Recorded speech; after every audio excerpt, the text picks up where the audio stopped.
on a fait une proportion de terre noire, de sable et puis les déjections de vaches.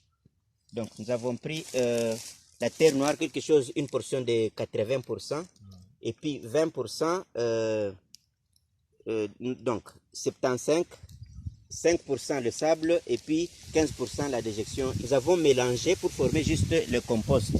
Puis nous avons commencé à mettre de l'eau pendant toute une semaine pour que ça soit un peu fragile afin d'avoir une bonne texture du sol, pouvant permettre la percolation, l'infiltration de l'eau et puis une bonne croissance aussi de la plante lorsqu'elle sera colonisée là-bas.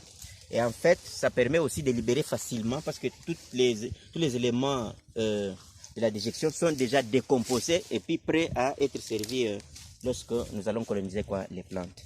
Et ce substrat, comme on ne peut pas mettre les semences directement sur le sol parce qu'il y a certaines conditions qu'il faut respecter, nous avons voulu les coloniser dans les bassins. Pourquoi dans les bassins? Parce que nous avons un problème. Dans les bassins, il y a lors de la croissance des feuilles, nous n'allons pas arroser les feuilles. Et à ce stade, comme ça sera au début, nous avons juste superposé les deux bassins. Ces deux bassins, le trou ici est troué en bas pour permettre l'infiltration de l'eau de bas vers le haut. Et cela va permettre aux plantes de ne pas mettre de l'eau au-dessus des feuilles.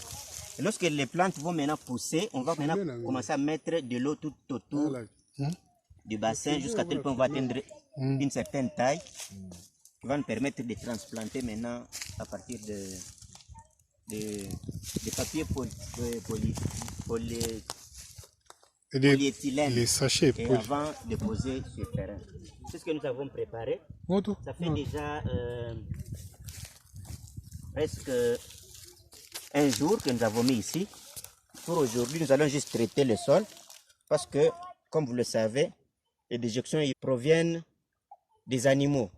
Et les animaux, chaque fois, les germes pathogènes se retrouvent dans les déjections. Il faut les traiter pour ne pas transmettre les maladies peut-être par autre voie biologique à une plante qui est tellement médicinale. Nous devons prendre toutes les précautions possibles pour pouvoir avoir des plantes qui vont répondre à nos besoins, surtout sur le plan médicinal. Vous voyez que le substrat est tellement bien préparé parce que je vois même la présence de vers de terre. Donc ça permet de nous rassurer que c'est déjà un bon substrat pour pouvoir coloniser nos plantes. Voilà. Les vers de terre sont là.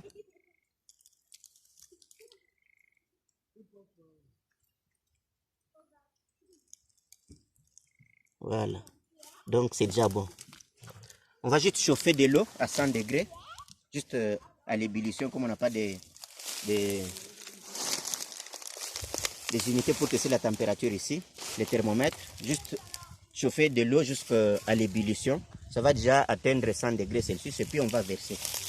Lorsqu'on va verser, c'est juste pour attendre le refroidissement et puis on va mettre maintenant les grains et attendre la germination dans 3 jours. Ça commence dans 3 jours et ça va se terminer jusqu'à une semaine. Donc de 3 à 7 jours, vous verrez comment les jeunes vont pousser, les jeunes plantes, jusqu'à une semaine. Là, nous aurons maintenant des jeunes plantes qui pourront atteindre même 8 cm. Et commencer à respiquer dans les sachets polyéthylène. Et on va maintenant les poser sur le terrain. De l'autre côté, là, nous avons préparé déjà le terrain. Vous allez voir aussi la suite. C'est ça ce que nous allons procéder aujourd'hui.